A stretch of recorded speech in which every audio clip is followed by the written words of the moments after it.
আশা করছি সবাই অনেক ভালো, সুস্থ এবং সুন্দর আছেন।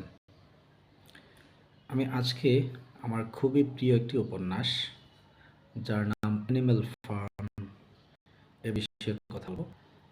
এই উপন্যাসটি মূলত লিখেছেন ব্রিটিশ একজন ঔপন্যাসিক নাম জর্জ অরওয়েল, এবং এই উপন্যাসটির মূল যে উপজীব্য বিষয় ছিল আর সেটি হচ্ছে তৎকালীন Soviet union after Russian revolution under Joseph Stalin.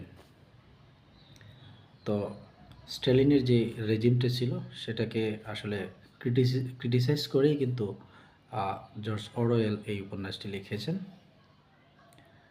তো যাই হোক, আমি খুব সংক্ষিপ্ত করে আমার নিজের মতো করে মূল যেই সারমর্মটা আপনাদেরকে উপস্থাপন করার চেষ্টা করছি। আশা করছি আমাকে শেষ পর্যন্ত শুনবেন।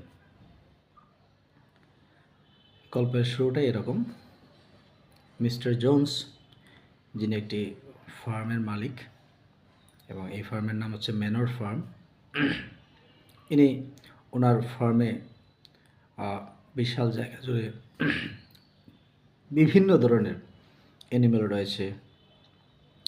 এখানে রয়েছে ঘোড়া, শূকর, তারপর হচ্ছে কাঠবিড়ালি, বিভিন্ন ধরনের পশু পাখি, কুকুর, অ্যাটসেট্রা অ্যাটসেট্রা। তো এভাবে চলতে আছে। এক সময় ওই প্রাণীরা, মানে অ্যানিমেলরা চিন্তা করলো যে আসলে মানুষের তো কোনো ক্ষমতা নাই আমাদেরকে এভাবে শাসন করার। অর্থাৎ আমরা ডিম পাড়তে পারি, মানুষ ডিম পাড়তে পারে না। আমাদের গাভীগুলো হচ্ছে দুধ দেয়, তো মানুষ তো এভাবে দুধ প্রডিউস করতে পারে না। তো প্রত্যেকটা জায়গায় আমরা দেখছি যে মানুষ তাদের ব্রেন খাটিয়ে আমাদেরকে শাসন করছে, শোষণ করছে। তো আমরা এর থেকে মুক্তি চাই, স্বাধীনতা চাই, পরিত্রাণ চাই। তো তারা একটা গোপন একটা মিটিং করে একটা বিদ্রোহের ডাক দিল, এবং এই বিদ্রোহটা পরিচালনা করছে দুইজন দুষ্ট এবং বিজ্ঞ শূকর। তারা হচ্ছে সবসময় প্রয়োজনীয় তথ্য আর সাধারণ যে প্রাণীগুলো আছে, অ্যানিমেলগুলো আছে, তাদেরকে সবসময় ক্যানভাস করে কনভিন্স করার চেষ্টা করে যে আমাদেরকে যে কোনো মূল্যে এই স্বাধীনতা অর্জন করতে হবে এগেইনস্ট মিস্টার জোন্স। অর্থাৎ আমরা মানুষের আন্ডারে কাজ করতে চাই না, আমরা হচ্ছে স্বায়ত্তশাসন আমরা প্রতিষ্ঠা করব। এখানে আমাদের শাসন করবে আমাদের নিজেদেরই কোনো প্রতিনিধি।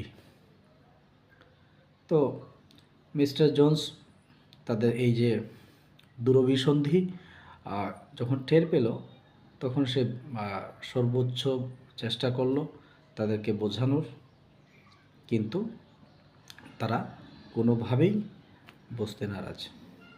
শেষ পর্যন্ত মিস্টার জোন্স পরাজিত হলো, এবং নতুন একটি সময়ের সূচনা হলো। এখানে অ্যানিমেলরা খুব সুন্দরভাবে স্বাধীনভাবে চলাফেরা করতে লাগলো, এবং তাদের ইচ্ছে মতো যা যা ইচ্ছে করে তাই করতে লাগলো। কিন্তু একটা বিষয় এখানে খুব বেশি উল্লেখ্য যে তারা খুব স্বাধীনভাবে চলতে লাগলো, তারপরেও এখানে একটা ইনডিসিপ্লিন বিরাজমান। তারা কেউ কেউ বলতে লাগলো যে আমরা তো আজকে থেকে স্বাধীন, আজকে তো আমরা আমাদের মানব যে মালিক মিস্টার জোন্স, ওনাকে আমরা পরাজিত করলাম। বাট কেন যেন একটা এখানে বিশৃঙ্খলা বিরাজ করছে। কারো কোনো নির্দেশনা নাই, কারো কোনো কাজ করার তাগিদ নাই। কেউ কেউ বলছে আমরা আগে তো সপ্তাহে 6 দিন কাজ করতাম, এখন 3 দিন কাজ করব। ঘোড়াগুলো বলছে আমরা তো অনেক কাজ করতাম আগে, এখন আমাদের লেবারটা একটু কমাবো। তো যে যার মতো করে তাদের বক্তব্য শেয়ার করার চেষ্টা করলো। এতে করে এখানে পরবর্তীতে একটা নৈরাজ্য প্রতিষ্ঠিত হলো এবং এই নৈরাজ্য সামলানোর জন্য তখন দুইটি ক্লেভার এবং কানিং দুইটা পিগ মানে শূকর মানে তাদেরকে কন্ট্রোল করার চেষ্টা করল যে আমরা নিজেরাই শাসন প্রতিষ্ঠা করব, আমরা নিজেদের মতো কাজ করব, আমাদের সার্বিক কল্যাণ হবে। তো দিন যায়, এভাবেই চলতে থাকে। তা সাধারণ যে মানে প্রাণীগুলো ছিল এখানে, তারা তো যেই রেবেলটা করেছে, যে বিদ্রোহটা করেছে, সেটা হচ্ছে একটা আদর্শের উপর ভিত্তি করে।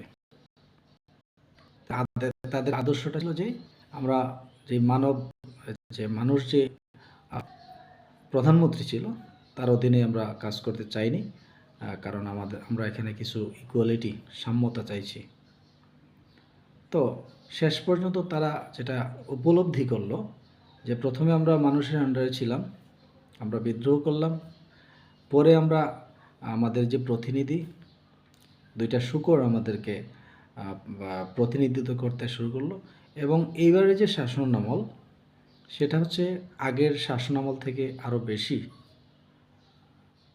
বেশি নিকৃষ্ট এবং শৃঙ্খলা বিবর্জিত। তো তারা অনেকেই কষ্ট পেতে শুরু করলো এবং রানিং যে প্রধানমন্ত্রী মানে হচ্ছে শূকর, তারা হচ্ছে 7টা কমেন্ডমেন্ট তারা দাঁড় করালো, সংবিধানের 7টা নিয়ম চালু করলো। সেটা হচ্ছে 2 পায়ে যারা হাঁটে মানে মানুষ সবাই আমাদের শত্রু, এবং 4 পায়ে যারা হাঁটে তার মানে অ্যানিম্যাল সবাই আমাদের বন্ধু। তো এই তথ্যের ভিত্তিতে তারা মানে শাসন এবং শোষণ করতে শুরু করলো। একটা পর্যায়ে সাধারণ যেই প্রাণী তারা বুঝতে পারলো যে আসলে শাসকের পরিবর্তন হয়, শোষণের পরিবর্তন নাই। কারণ এখানে চেয়ার পরিবর্তিত হয়, বাট যে শোষণের যে ধরন, সেই ভঙ্গি, সেটা আসলে অপরিবর্তিত। আমাদের আদর্শ এটা ছিল না। তারা অনেক খুব প্রকাশ করলো এবং শেষ পর্যন্ত তারা এটা খুব ভালোভাবে অনুধাবন করলো যে আসলে ক্ষমতা মানুষকে খুব তাড়াতাড়ি করাপ্টেড করে এবং ক্ষমতা মানুষকে স্বেচ্ছাচারী বানায়, যেটা হচ্ছে from the very beginning of our civilization বিরাজমান। তো সুন্দর এবং সাম্যবাদী একটি সোসাইটির জন্য আসলে করাপশন মুক্ত একজন রাজনীতিবিদ, করাপশন মুক্ত একজন প্রতিনিধি খুবই প্রয়োজন। ধন্যবাদ সকলকে, আবারও কথা হবে।